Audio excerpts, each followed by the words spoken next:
There are already a ton of videos about the many wonderful virtues of LaTeX, a free and open source tool available to the general public for over 30 years. Most of those videos are very good.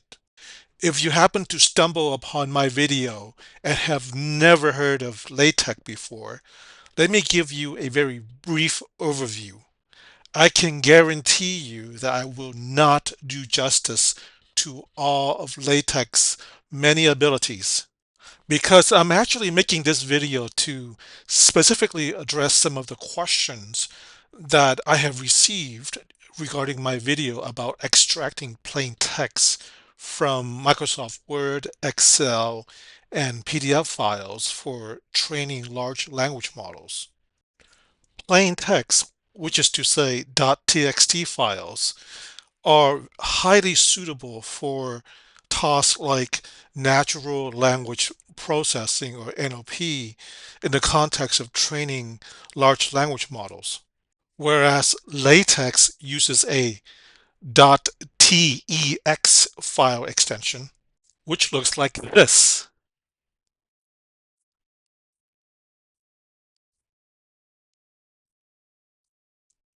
Again, there are already a ton of videos tutorial out there covering the LaTeX markup language specifically.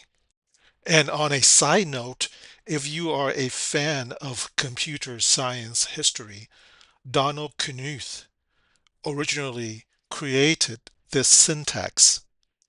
Now, if a person finds this .tex syntax too overwhelming, what they could do is create a more universal markdown file with the extension .md. The markdown file format will allow you to mix .tex markup within your markdown file. And then straight out of the box, you can preview the markdown file. Now, you will not see all 100% translation from TEX to markdown without a plugin. But like for 95%, maybe even 97, 98% of .tex markup, you can see in the preview for Markdown file in VS Code without having to install any VS Code plugins or extensions. And of course, I am only referring to the preview mode in VS Code. Once you build this Markdown, you will get everything that is in this TEX file. In VS Code for the LaTeX .txe file, you can preview, but you have to install a VS Code extension called LaTeX Workshop by James Yu. Now, there are other extensions out there, but this is by far the most popular, as you can see here. And then to preview this, you would have to actually build it. You have to build it first, and then you can preview it. So you cannot preview this straight out of the box in VS Code. So let's talk about my LaTeX infrastructure, which will allow me to convert this markdown file with LaTeX markup into a PDF file with one command. Since I am on a Mac, what I choose to use is MacTeX, and I install the package via Homebrew. There are other lighter weight LaTeX packages out there for the Mac, but I choose this one because it has all of the engines that I want to use. And then I'm going to install Pandoc, which is also another very popular tool for extracting data. I actually covered Pandoc in this video. It is very easy to install and very easy to use. So then Pandoc will use LaTeX via the MacTeX package that I installed with Homebrew to convert the Markdown file, which contains the LaTeX syntax, into a PDF via a very simple command line. That little bit of infrastructure work will allow me to issue the command pandoc in the command line with the Markdown file that contains the LaTeX markup syntax inside of this Markdown file. And of course, I specified the name of the Markdown file. I specified the PDF engine that I want to use. In this case, it is the PDF LaTeX engine, which comes included with that homebrew MacTeX package that I installed earlier. And I give it the -O flag. That's O as in Oscar, the letter O, not zero. And then the name of the uh, PDF file that I want to name the output. In this case, it just be Markdown report PDF. You can have whatever you like. Now I'm going to execute this command live in front of you so you can see how quickly it executes. And there you have it. That command generated this 14-page PDF file, which, as you can see, contains mathematical formulas, statistical analysis, as well as an excerpt from the Magna Carta, which is the basis of the US Constitution, and indeed most of the constitutions around the world. Clearly, you can see there it is using Latin. I've also included artwork, free artwork within the public domain by Leonardo da Vinci, as well as Japanese art. We can also use LaTeX to create legal briefings.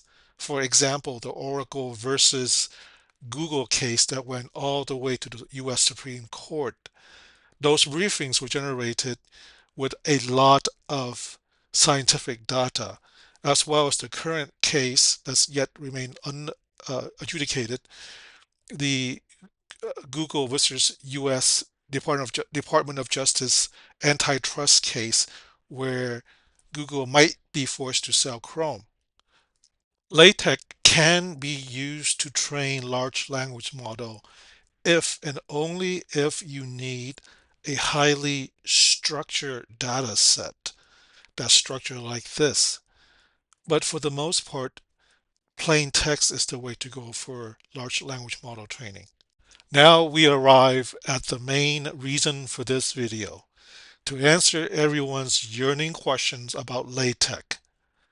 Can LaTeX handle emojis like this coffee cup and the zombies down here? Never mind the great scientific and humanistic work that LaTeX can do. People are more interested in the emojis. The short answer is no. LaTeX doesn't handle Unicode emojis well, especially in PDF outputs. And to make matters worse, none of the LaTeX PDF engine can play nicely with Apple's Mac OS proprietary fonts. But like most things in computer science, there is a workaround which will require additional work. The first thing I did was I downloaded the emojis that was used in this file from the free and open source Emojis. It's not going to be the exact one-for-one emojis, but I use the open source equivalent of these emojis here in this file. This is the repo for Twitter emojis, which is to say Twitter emojis, but we know what happened to Twitter, right? So this repo hasn't been touched in a while. But there are other free open source emoji if you wish to use those instead of Twitter emojis. And then I recreated this entire Markdown file, which is a table, in LaTeX so that we can have a before and after comparison. Then I created a separate modules for styling the emojis. I'm a front-end developer for my profession during my day job, and this pattern makes more sense to me. Now, you may have noticed that in the emojis graphics directory, I have both PDF and .svg file. I left the SVG file in here to make a point. The LaTeX PDF engine cannot work with SVG file, so therefore it cannot be linked to SVG files.